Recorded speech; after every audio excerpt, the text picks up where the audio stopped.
እና እኔ አባትነትን ብቻ ነው የምፈልገው።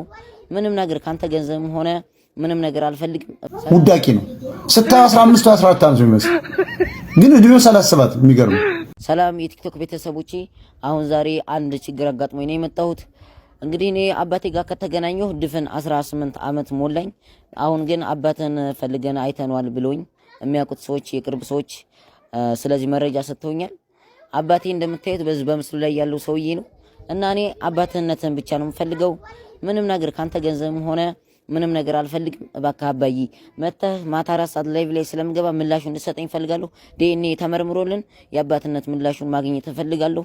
ድሮ አንድ ሀገር እንደነበረና ማሲንቆ አዟሪ እንደነበረ ታውቋል። እና ይሄ ነገር ለኔ ደግሞ አሳሳቢ ነው። ካለአባት ማደጉ ክፉ ነው እና ባካችሁን አባት ያላችሁ ትረዱኛላችሁ ብዬ አስባለሁ። አባቴ ጋር አገናኙኝ። ሞጣ አባትነትን እየጠበቅኩ እገኛለሁ። አመሰግናለሁ።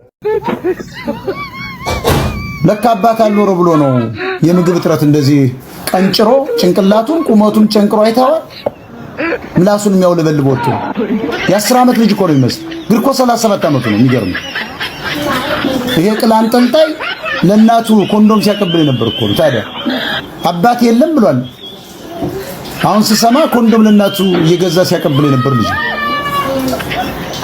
ሞጣ ምናምን ብሎ ሲናገር ሰምቼዋለሁ። ሰው ልኮልኝ አይቼዋለሁ ጧት ላይ። በጣም ነው የገረመኝ። ይሄ የቅል አንጠልጣይ ልጅ ተመልከቱ። መጣሁን ገና ከመምጣቱ እኛ ጋር ተጠላጥሎ መሳደብ ጀመረ። ድሮስ ታዲያ ያላባት ያደገ ልጅ ምን ሊሆን ነበር? ቀንጭሮ በ37 ዓመቱ 15 13 ዓመት 10 ዓመት ነው የሚመስል ስታየው። ቅል አንጠልጣይ በለው ምን እኮ የሞተ እኮ ነው። ለእናቱ ኮንዶም ሲያቀብል ነበር ሰውዬ። ምንድነው ትለኛል? መልስ ስለሚያስፈልገው ያስፈልገዋል። ስለማቅ ነው ሆን ተብሎ ነው የሚላኩ። ስንት ሺህ ምናምን ሼር ተደርጎለት አባቴ ጠፋኝ አባቴ የኛው ነው ምናምን ብሎ ፒክቸር ያሳያል። እንደዚህ አይነት ደንቆሮ ልጅስ እንዴት አድርጌ ይወልዳል? ጎበዝ ያኮ የቀነጨረ ነው። ጭንቅላቱም የቀነጨረ ነው፣ አካሉም የቀነጨረ ነው። ለካ አባት አልባ ሆኖ ነው። እናቴዋ አፈር ልብላ። እናቴዋ ለእናቶቻቸው ኮንዶም ሲያቀብሉ የነበሩ ሰዎችን እንለፋቸውና ለታኩር ነው ራኩር ያልከውን ያላቀውን ስሙን ራሱ